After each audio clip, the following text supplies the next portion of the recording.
धुआं बहुत था। धुआं बहुत था, इतना धुआं था कि उसका विकृत शरीर नजर नहीं आता था।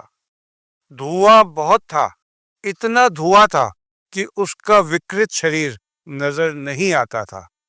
बारूद की गंध में और मिट्टी की बू में उसके खून की बदबू भी तो नहीं आ रही थी। गोलियों की आवाज से उसके कराहने की आवाज छिपी जा रही थी।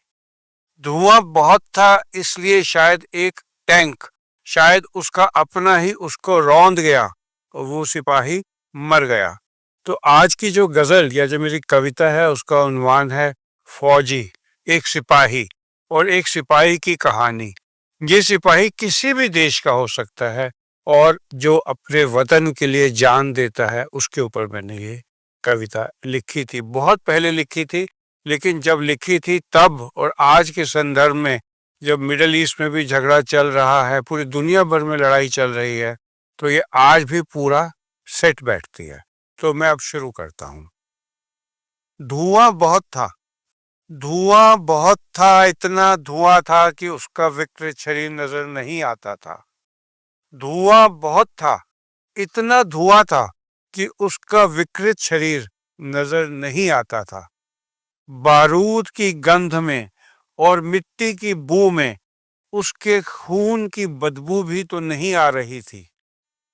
गोलियों की आवाज से उसके कराहने की आवाज छिपी जा रही थी। धुआं बहुत था, इसलिए शायद एक टैंक, शायद उसका अपना ही उसको रौंद गया और वो सिपाही मर गया। वैसे उसके बचने की उम्मीद भी कम थी। उसे कोई चक्र नहीं मिला, वीर चक्र, परमवीर चक्र, उसे कोई भी चक्र नहीं मिला। और अगर उसे चक्र मिल भी जाता तो क्या फर्क पड़ता था, क्योंकि इस लड़ाई के बाद सब लोग उस सिपाही को भूल गए और एक ऐसे सिपाही को जिसे चक्र मिला था उसको भी भूल गए। दोनों के घर वाले टीवी पर अपने को सिलाई की मशीन देते देख या पेट्रोल पंप के कागज देख के देख कुछ देर रोए। दोनों की तस्वीर अपने अपने घर में लगी, कुछ सालों में धुंधली हो जाएगी। कुछ दिन तस्वीर की माला बदलेगी, फिर माला के फूल सूख जाएंगे। हाँ जरूर, इस लड़ाई के बाद दो लीडर मिले।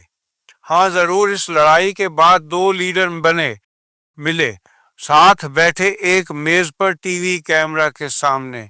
दोनों ने मिलकर मिनरल वाटर पिया। दो चमचों को पीछे खड़ा कर कर फाइल पर हस्ताक्षर किया।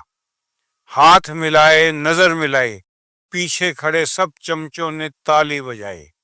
फिर वो अपने अपने हवाई जहाज पर बैठकर अपने अपने घर गए, अगली लड़ाई की योजना बनाने, और ना जाने कितने फौजी अपने देश के लिए मर गए। शुक्रिया दोस्तों।